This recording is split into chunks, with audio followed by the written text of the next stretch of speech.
people have been working on some of these things for a long time, and it makes me think of a story when CN Rail wanted to do the railroad right through to Tsleil-Waututh waterfront.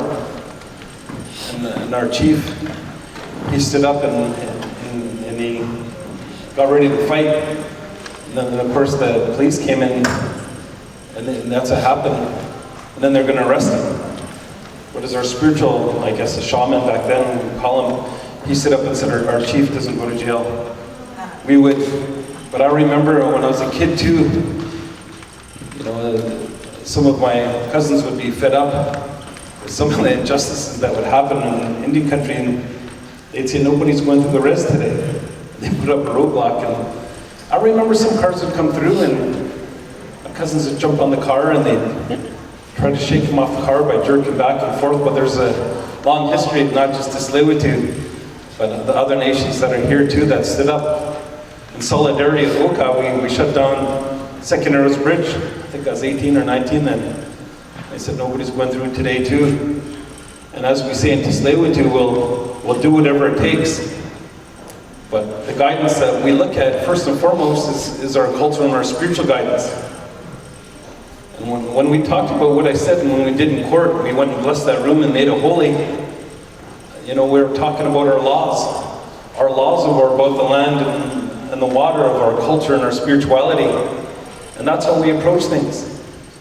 You know, there's a guy named Bill Gallagher that he wrote a story in the Alberta Oil magazine. And he, it's one of the best stories, which is funny because it came out of the Alberta Oil magazine.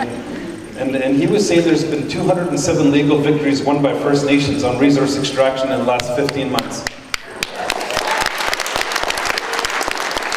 My lawyer friends say that's bloated, but I use it. He was a consultant for Oil Canada on resource extraction. He's a lawyer.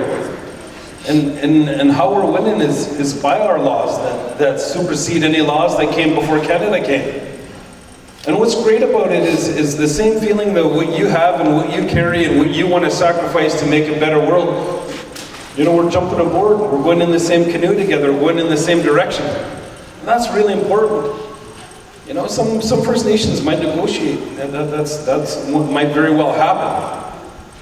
But to me, what I see and what I understand is statistically we're only 3% of Canada's population, but we're 40% of the jail population. We're 40% of the homeless downtown. And I say this all the time. If we negotiated with Kinder Morgan, that'd pull a lot of our people out of poverty. 1.6 billion they offered One Nation. That would pull a lot of those people and give them housing, which they need. It'd give them clothes of what they need. Give them food of what they need. If we look at the Alberta tar sands, geez, I was there. And a girl rolled up her sleeve and showed me blisters all the way up. And she said, show you more, and rolled up her ankle, her pant to her knee, and it's blisters all the way up.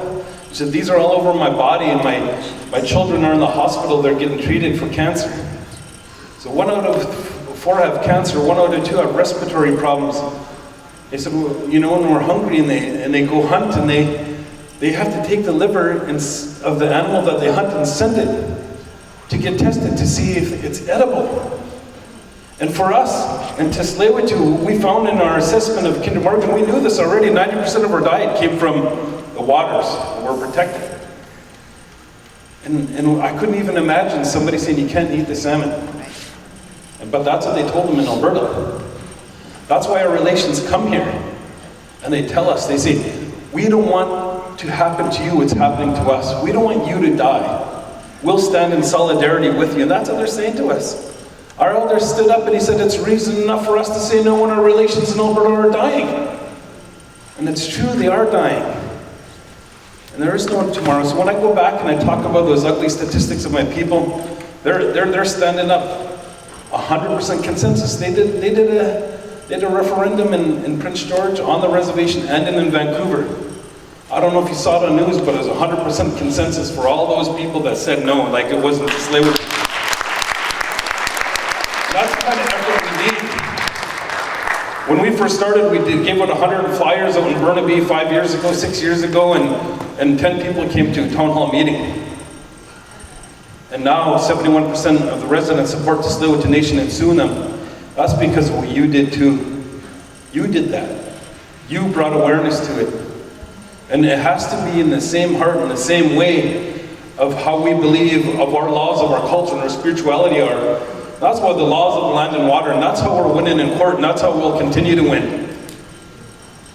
And they're breaking our laws. And when we say to Tsleil-Waututh, we'll do whatever it takes. And I'm really, really happy. And this is like a celebration, you know. It's funny because sometimes we go to a party and it could be a bummer because we know all these crappy facts, you know. But to be honest, this is a celebration with you guys and standing up in solidarity and say no, because we have to notify the world. Canada is the #1 polluter in any other country anywhere else, and we have less people than the state of California.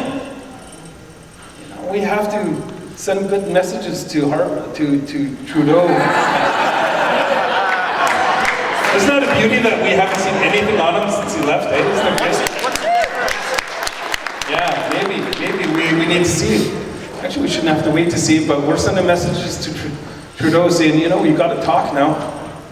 You got to talk. Like we said, we'll do whatever it takes to make sure it doesn't happen. Send a message to him saying, you got to sit down and talk to us, because people are dying. That's what he needs to know. We don't have to be reactive to what these oil companies say. It's for jobs, it's for economy. Let's not react to it. Let's call it what it is. It's for that 1%. That's what it is for. It's not servicing any of you, not serving any of us. That's what you got to say. Tell the truth. You got to tell the truth. But anyway, everyone who's there, who in the pouring rain and walking through the mud and staying there and making fires and doing all that, and people that have been doing it for a long time, people who just joined, we need that. People just coming up and joining, walking out of the street, we need them too. We have to educate them too. The more we have, the better.